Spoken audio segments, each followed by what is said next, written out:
Selamat pagi saudara-saudara, salam sejahtera di dalam kasih Tuhan Yesus Kristus. Kita jumpa lagi hari Selasa 6 September 2022 untuk bersama-sama menerima makanan bagi jiwa kita lewat renungan yang berjudul Jangan Hanya Bawa Simbol. Bacaan firman Tuhan hari ini diambil dari kitab 1 Samuel pasal 4 ayat 1b sampai ayat 11. Yang kita akan baca sekarang adalah ayat ketiga, demikian bunyinya. Ketika tentara itu kembali ke perkemahan, berkatalah para tua-tua Israel, mengapa Tuhan membuat kita terpukul kalah oleh orang Filistin pada hari ini?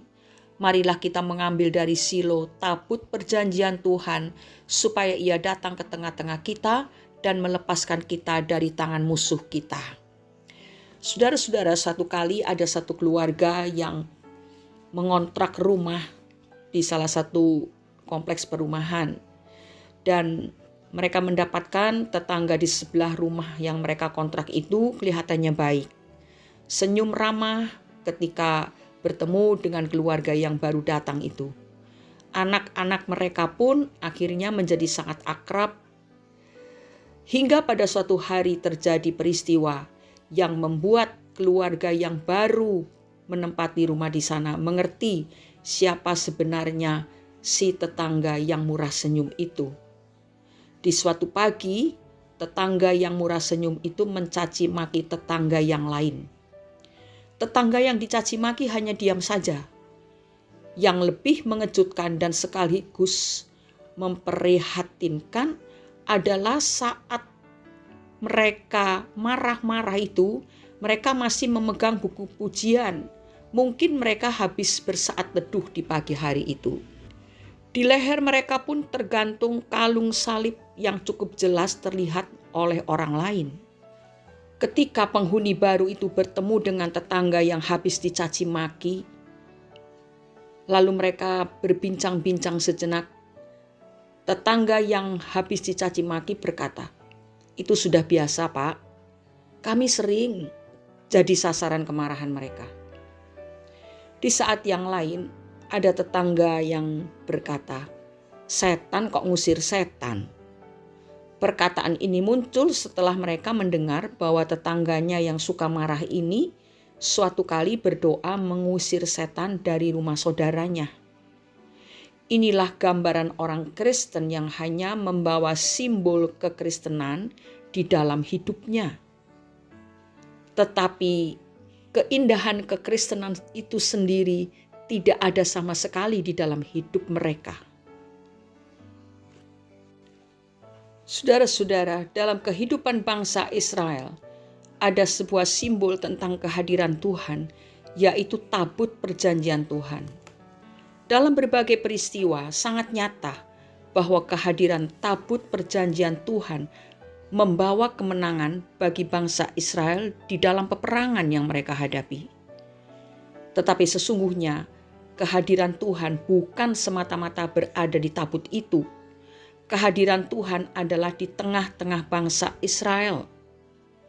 Dan syarat kehadiran Tuhan adalah mereka harus hidup dalam kebenaran. Ketika keluarga Imam Eli menjabat sebagai pemimpin keagamaan di Israel, kehidupan rohani dan moral bangsa Israel mengalami kemerosotan yang parah. Tetapi mereka merasa bahwa Tuhan terus ada bersama dengan mereka, sebab tabut perjanjian Tuhan masih ada pada mereka. Oleh sebab itu, ketika mereka kalah dalam peperangan melawan orang Filistin, maka mereka membawa tabut tersebut ke medan peperangan. Tetapi ternyata mereka tetap kalah dalam peperangan itu. Untuk kedua kalinya mereka kalah. Bahkan yang tewas dalam kekalahan yang kedua ini 7,5 kali lebih banyak, yaitu sekitar 30.000. Yang lebih parah lagi dan sangat menyedihkan adalah Hofni dan Pinahas, anak-anak Imam Eli, ikut tewas dan tabut itu dirampas oleh orang-orang Filistin. Suatu hal yang sangat memalukan. Itu karena mereka bangsa Israel tersebut hanya membawa simbol dan bukan kehadiran Tuhan yang sebenarnya. Saudara-saudara, kita juga mempunyai banyak simbol iman, simbol kekristenan, seperti kalung salib, Alkitab, stiker-stiker, dan hiasan-hiasan dinding yang bernuansa kekristenan. KTP kita ditulis agamanya Kristen.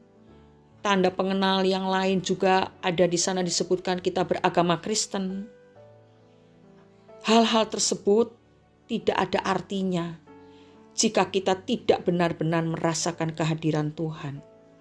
Simbol-simbol itu tidak akan bisa mengalahkan musuh-musuh kita, yaitu persoalan hidup, pengaruh-pengaruh pergaulan yang jahat dalam dunia ini, kesesakan, kesulitan dalam hidup, beban hidup yang berat. Semua itu tidak bisa dikalahkan hanya dengan simbol-simbol kekristenan. Kita bisa mengalahkan musuh-musuh itu jika ada Tuhan yang hidup di dalam hati kita. Kita selalu berada bersama Tuhan dimanapun kita berada. Supaya Tuhan tinggal bersama kita, supaya Tuhan betah dekat-dekat sama kita, kita harus hidup dalam kebenaran dan kekudusan. Juga meningkatkan kualitas persekutuan kita dengan Tuhan. Disitulah kekuatan kita, yaitu di dalam kekuatan kuasa-Nya. Kalau hidup kita jauh dari Tuhan, walaupun kita mengenakan simbol-simbol kekristenan penuh sebadan, itu tidak akan membawa manfaat apa-apa. Yang penting kita hidup di dalam kekudusan dan kebenaran. Mari kita berdoa. Bapa yang baik, terima kasih untuk kesempatan yang Kau berikan hari ini sehingga kami dapat memperhatikan kehidupan kami lebih baik lagi. Bapa, tolonglah kami supaya kami betul-betul menjadi seorang Kristen yang tidak hanya membawa simbol, tetapi kami memiliki kedekatan dengan Tuhan sehingga kami dapat merasakan kehadiran Tuhan di dalam hidup kami. Sesungguhnya selama kami masih menantikan kedatangan Tuhan yang kedua kali, selama kami masih hidup di dunia yang penuh dengan kejahatan dan segala tipu daya iblis semakin memuncak seperti ini, kami sangat membutuhkan kehadiran Tuhan dalam hidup kami sehingga kami bisa mengalahkan musuh-musuh yang akan menghancurkan kehidupan kami.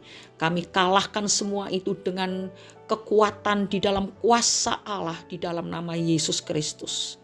Terima kasih Bapa di surga, biarlah hadirat Tuhan itu selalu memenuhi kami. Kami mau hidup seturut kehendak Tuhan, hidup di dalam kekudusan dan di dalam kebenaran firman Allah. Di dalam nama Tuhan Yesus Kristus kami sudah berdoa dan mengucap syukur. Amin.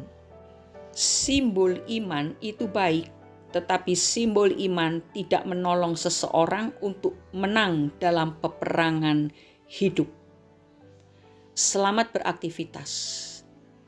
Saudara bekerja, saudara melakukan segala tanggung jawab saudara selama di dunia ini, lakukanlah dengan sepenuh hati. Dan biarlah hadirat Tuhan itu selalu ada memenuhi hati kita semua. Tuhan Yesus memberkati. Amin.